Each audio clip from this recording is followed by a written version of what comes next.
Shivamogga rowdy sheeter Narasimha ಕೊಲೆ ಆರೋಪಿ ಮಧು alias Hanumanthu ಕಾಲಿಗೆ ಗುಂಡೇಟು.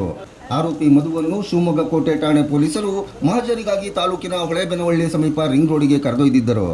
ಈ ಸಮಯ ಮಧು ಕೋಟೆ ಠಾಣೆ ಕ್ರೈಮ್ ಸಿಬ್ಬಂದಿ ಅಂಜನಪ್ಪನವರ ಮೇಲೆ ಹಲ್ಲೆಗೆ ಮುಂದಾಗಿದ್ದಾನೆ. ಹಲ್ಲೆ ಮಾಡದಂತೆ ಮೊದಲು ಆರೋಪಿಗೆ ವಾರ್ನ್ ಮಾಡಲಾಗಿದೆ. ನಂತರ ಗಾಳಿಯಲ್ಲಿ ಒಂದು ಸುತ್ತು ಗುಂಡು ಹಾರಿಸಲಾಗಿದೆ. ಇದಕ್ಕೂ ಜಗ್ಗದೆ ಮಧು ಅಂಜನಪ್ಪನವರ ಮೇಲೆ ದಾಳಿಗೆ ಮುಂದಾದಾಗ ಆತ್ಮರಕ್ಷಣೆಗಾಗಿ ಕೋಟೆ ಠಾಣೆ ಇನ್ಸ್ಪೆಕ್ಟರ್ ಹರೀಶ್ ಪಟೇಲ್ ರವರು ಆರೋಪಿ ಮಧು ಕಾಲಿಗೆ ಗುಂಡು ಹಾರಿಸಿದ್ದಾರೆ.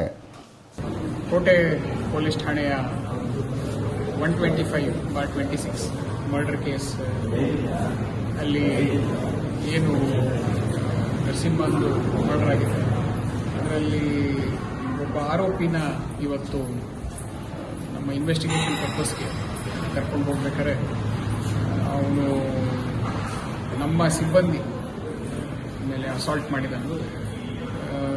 ಸಿಬ್ಬಂದಿಗೆ ನಮ್ಮ ಲೀಡಿಂಗ್ ಚೈನ್ ಅಂತ ಏನಿರುತ್ತೆ ಅದನ್ನು ತಗೊಂಡು ಮಲ್ಟಿಪಲ್ ಟೈಮ್ಸ್ ಅಸಾಲ್ಟ್ ಮಾಡಿ ತಪ್ಪಿಸ್ಕೊಂಡು ಹೋಗೋಕ್ಕೆ ಪ್ರಯತ್ನ ಪಟ್ಟಿದ್ದಾನೆ.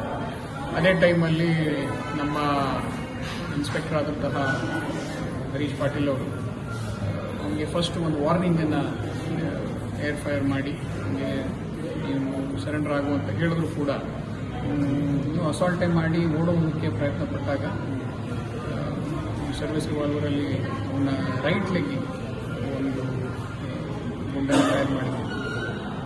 ಅದರಿಂದ ಮಾಡಿದ ತಕ್ಷಣ ಅವನ್ನ ಇಮಿಡಿಯೇಟಾಗಿ ನಾವು ಹಾಸ್ಪಿಟ್ಲಿಗೆ ಕರ್ಕೊಂಡ್ಬಂದಿದ್ದೀವಿ. ನಮ್ಮ ಸಿಬ್ಬಂದಿ ಕೂಡ ಕರೆಂಟ್ಲಿ NHಗೆ ನಾವು ಶಿಫ್ಟ್ ಮಾಡಿದ್ದೀವಿ.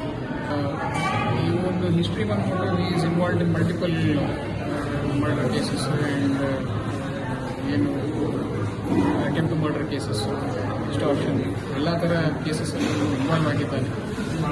ಏನು ಈ ಮೇನ್ ಗ್ಯಾಂಗ್ ಮೆಂಬರ್ಸಲ್ಲಿ ಇವನ್ನೇ ಎಲ್ಲ ಪ್ಲಾನಿಂಗ್ ಮಾಡಿರೋದು.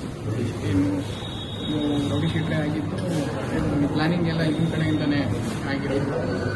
ಫೀಲ್ಡನ್ನೆಲ್ಲ ಸೆಟ್ ಮಾಡಿರೋದು ಇವನೇ ಎಲ್ಲ ಇನ್ಫಾರ್ಮೇಷನ್ನ ಕೊಟ್ಟು ಯಾವಾಗ ಎಲ್ಲಿ ಏನು ಬರ್ತಾರೆ ಅಂತ ನೋಡಿಕೊಂಡು ಇದನ್ನು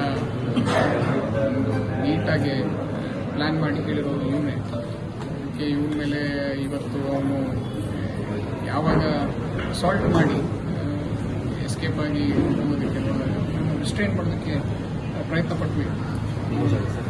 ಅದು ನಮ್ಮ ಸುಬ್ಬಯ್ಯ ಮೆಡಿಕಲ್ ಕಾಲೇಜ್ ಹಿಂದುಗಡೆ ಒಂದು ಡಬಲ್ ರೋಡ್ ಬರುತ್ತೆ, ಅಲ್ಲಿ ರೀಸಸ್ ಹೋಗ್ತೀನಿ ಅಂತ ನಿಲ್ಲಿಸಿ ನೇಚರ್ ಪಾರ್ಕ್ಗೆ ಹೋಗ್ತೀನಿ ಅಂತ ನಿಲ್ಲಿಸಿದಾಗ ಈ ಒಂದು ಘಟನೆ ನಡೆದಿದೆ. ಗಾಯಗೊಂಡ ಆರೋಪಿ ಮಧು ಹಾಗೂ ಪೊಲೀಸ್ ಸಿಬ್ಬಂದಿಯನ್ನು ಶಿವಮೊಗ್ಗ ಮೆಗನ್ ಆಸ್ಪತ್ರೆಗೆ ದಾಖಲಿಸಿ ಚಿಕಿತ್ಸೆ ನೀಡಲಾಗುತ್ತಿದೆ.